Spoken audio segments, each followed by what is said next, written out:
भारत में वैक्सीन को लेकर आई गुड न्यूज। वैक्सीन को भारत से साझा करने को तैयार रूस। दोस्तों, कोरोना वायरस की वैक्सीन को लेकर जैसे जैसे खबरें आ रही हैं, पूरी दुनिया की उम्मीदें बढ़ती जा रही हैं। इस समय लगभग 150 वैक्सीन का ट्रायल जारी है, जिसमें से 6 वैक्सीन अपने आखिरी चरण के ट्रायल में है। ऐसी संभावना जताई जा रही है कि इस साल के अंत तक लोगों को एक कारगर वैक्सीन जरूर मिल जाएगी। विश्व में कोरोना की पहली वैक्सीन बनाने का दावा करने वाले रूस ने दूसरी वैक्सीन बनाने का भी दावा किया है। मीडिया रिपोर्ट्स के मुताबिक नई वैक्सीन भी जल्द लॉन्च होगी। नई वैक्सीन को पहली वाली से ज्यादा सुरक्षित बताया जा रहा है। उधर मीडिया रिपोर्ट्स में बताया गया है कि कोरोना की पहली वैक्सीन बनाने वाले रूस ने अपनी वैक्सीन स्पुतनिक 5 को लेकर भारत से संपर्क साधा है। बताया जाता है कि रूस अपनी वैक्सीन की विस्तृत जानकारी भारत के साथ साझा भी कर रहा है। इसके लिए बायोटेक्निक विभाग और आईसीएमआर से भी संपर्क किया गया है। माना जा रहा है कि रूस अपनी वैक्सीन का भारत में उत्पादन भी करना चाहता है। इसके लिए दोनों देशों के बीच बातचीत भी चल रही है। अगर सब कुछ ठीक रहा तो जल्द ही भारत में रूस की वैक्सीन का निर्माण होगा। वहीं रिपोर्ट के मुताबिक स्पुतनिक 5 वैक्सीन लगाने के बाद लोगों में जो साइड इफेक्ट दिखे थे, नई वैक्सीन की डोज से वैसा नहीं होगा। एपीवैक कोरोना नाम की नई वैक्सीन को vector state research centre of virology and biotechnology के साथ मिलकर तैयार किया गया है। नई वैक्सीन का ट्रायल सितंबर में पूरा होने की उम्मीद है। वैक्सीन का पहला ट्रायल 57 वॉलंटियर्स पर किया गया था। सबसे पहले बेलारूस को देगा रूस अपनी वैक्सीन। दोस्तों, कोरोना वायरस की वैक्सीन रजिस्टर करने वाला रूस दुनिया का पहला देश है। रूस अब अपनी वैक्सीन को उस देश को सबसे पहले देने जा रहा है जहां के राष्ट्रपति ने कोरोना महामारी को खारिज करने की कोशिश की थी, और वो देश है बेलारूस। रूस अपनी वैक्सीन स्पुतनिक 5 को बेलारूस को सप्लाई करने जा रहा है। रूसी वैक्सीन हासिल करने वाले बेलारूस पहला देश होगा।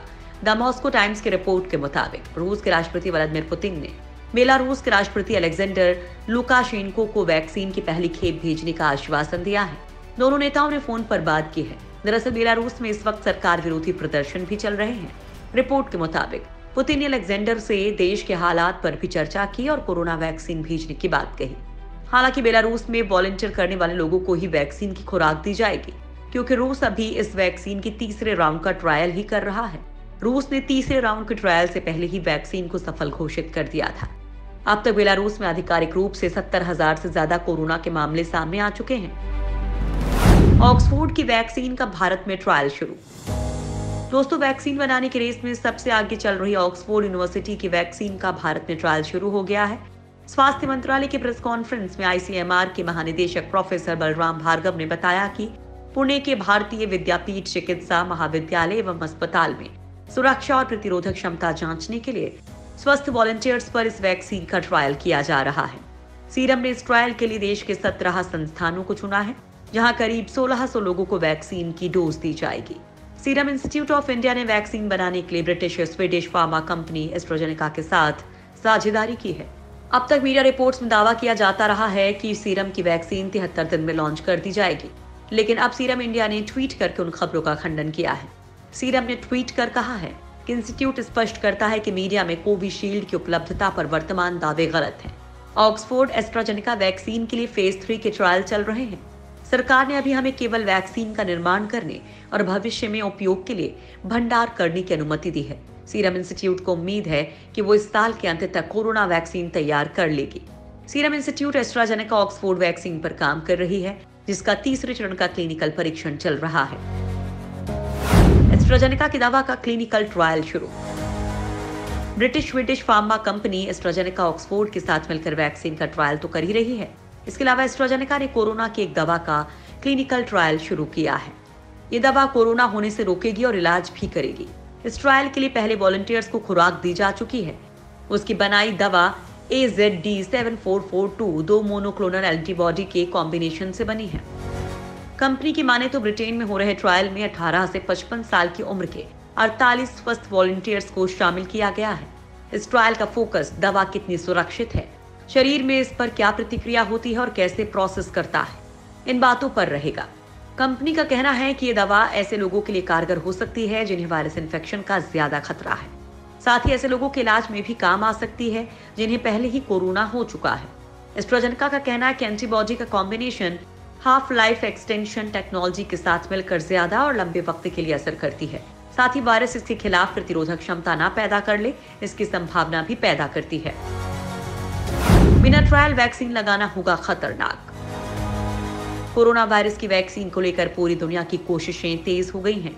जहां कुछ वैक्सीन अपनी तीसरे चरण के ट्रायल में पहुंच चुकी हैं, वहीं कुछ देशों ने तो अपनी वैक्सीन के इमरजेंसी इस्तेमाल की मंजूरी भी दे दी है। हालांकि अमेरिका के प्रमुख संक्रामक रोग विशेषज्ञ एंथनी फाउची ने इस पर गहरी चिंता जताई है। फाउची ने चेतावनी देते हुए कहा कि ट्रायल में सुरक्षित और कारगर साबित हुए बिना इन वैक्सीन का इमरजेंसी इस्तेमाल सही नहीं है और ये दूसरे वैक्सीन की टेस्टिंग पर भी बुरा असर डाल सकता है। फाउची ने रॉयटर्स को दिए इंटरव्यू में बताया कि एक चीज जो आप देखना नहीं चाहते हैं वो ये है कि किसी वैक्सीन के कारगर साबित होने से पहले उसे इमरजेंसी यूज ऑथराइजेशन मिलना। सबसे ज्यादा खतरे की बात यह है कि अगर बिना कारगर साबित हुए किसी वैक्सीन को इस्तेमाल की मंजूरी दी जाती है तो वो दूसरे वैक्सीन के ट्रायल में कई तरह की दिक्कतें पैदा कर सकता है। सर्दियों तक नहीं आई कोरोना वैक्सीन तो मचेगी तबाही। कोरोना दुनिया में कहर बरपा रहा है, लेकिन अभी तक इसके लिए कोई वैक्सीन बाजार में नहीं आ पाई है। आने वाले कुछ महीनों में सर्दियों का मौसम आने वाला है। सर्दी के मौसम में ही कोरोना सबसे ज्यादा तबाही मचाएगा। वैज्ञानिकों का कहना है कि सर्दियों में आने वाली कोरोना की दूसरी लहर पहले वाली से भी ज्यादा खतरनाक हो सकती है। हमें ये देखना होगा कि ठंडे या कम तापमान में वायरस कैसा व्यवहार करेगा। दरअसल दुनिया को महामारी की एक और लहर से निपटने के लिए अच्छी तरह से तैयार होने की जरूरत है। कोरोना की संभावित लहर महामारी के मौजूदा खतरे से भी ज्यादा भयंकर हो सकती है। ब्रिटेन की एकेडमी ऑफ मेडिकल साइंस भी कुछ ऐसी ही राय रखता है। एकेडमी ऑफ मेडिकल साइंस के एक्सपर्ट्स का कहना है कि साल 2021 के जनवरी-फरवरी महीने में हालात ठीक वैसे ही होंगे जैसे साल 2020 की शुरुआत के वक्त पहली लहर में देखने को मिले थे। वैसे माना जा रहा है कि साल के अंत तक वैक्सीन बनकर मिलने लगेगी। हालांकि कई वैज्ञानिक पहले ही कह चुके हैं कि वैक्सीन को मिलने में समय लग सकता है।